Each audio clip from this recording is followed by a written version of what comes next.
Everyone and আসসালামু আলাইকুম। আশা করি এই মেঘলা দিনে আপনারা আলহামদুলিল্লাহ সবাই ভালো আছেন। আলহামদুলিল্লাহ আমিও অনেক ভালো আছি।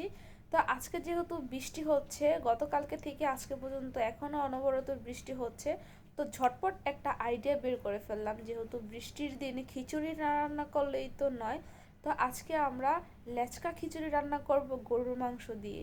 তো এই তো আমরা যেমন কথা তেমন কাজ শুরু করে দিলাম খিচুড়ি রান্না করা।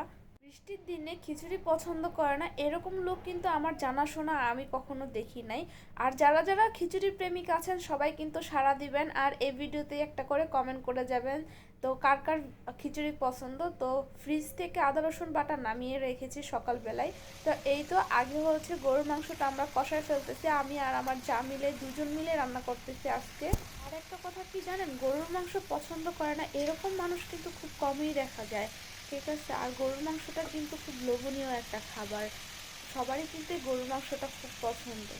আমাদের ফ্যামিলিতে গরুর মাংস পাগল কিন্তু সবাই সবাই অনেক গরুর মাংস খেতে পছন্দ করে। প্লাস আমার বাবার বাড়িতে, শ্বশুর বাড়িতে সব জায়গায় কিন্তু অনেক গরুর মাংসটা পছন্দ করে। আর আমার হাজব্যান্ডের কথা শুনবেন, আমার হাজব্যান্ডকে তো সপ্তাহে 2 দিন এই গরুর মাংস রান্না করেই দিতে হবে। ভুনা খিচুড়ির থেকে কিন্তু লেচকা খিচুড়িটা বেশি পছন্দ সবার আমার জানা মতে। আমার ফ্যামিলিতেই হচ্ছে লেচকা খিচুড়িটা বেশি পছন্দ করে। তো আমার মাংসতে এদিকে কষানো শেষ, ঝোল দিয়ে দিলাম। আর হচ্ছে এদিক দিয়ে এখন খিচুড়িটা বসাই দিব। তো খিচুড়ির জন্য সব কিছু যা যা লাগে সব কিছু দিয়ে দিলাম। যেহেতু খিচুড়ি রান্না করতেছি সেটা আপনাদের সাথে শেয়ার করতেছি।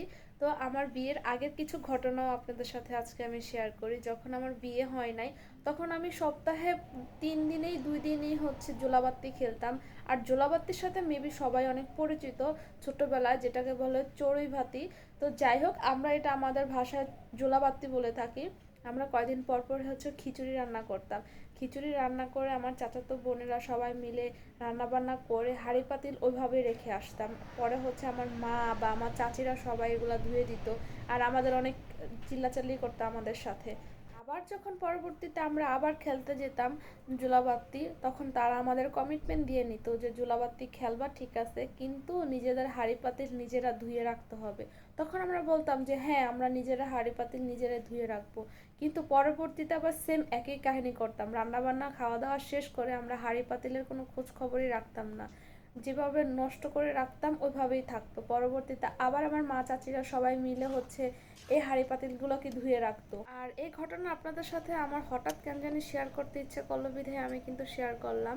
তো যাই হোক, আমার গরুর মাংস অলরেডি হয়ে গেছে আর এদিক দিয়ে হচ্ছে খিচুড়িটা অন দা ওয়েতে আছে।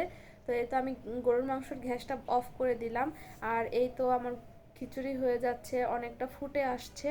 তো যাই হোক, হালকা একটু টমেটো দিয়েছি খিচুড়ির মধ্যে, কারণ একটু ভালো লাগবে খিচুড়ির মধ্যে টমেটো দিলে। তো এই তো একদম চাল টাল সব ফুটে গেছে। তো একদম শুকনা শুকনা রাখবো না। তো এই তো হয়ে গেছে আমার আজকের জন্য খিচুড়ি রান্না।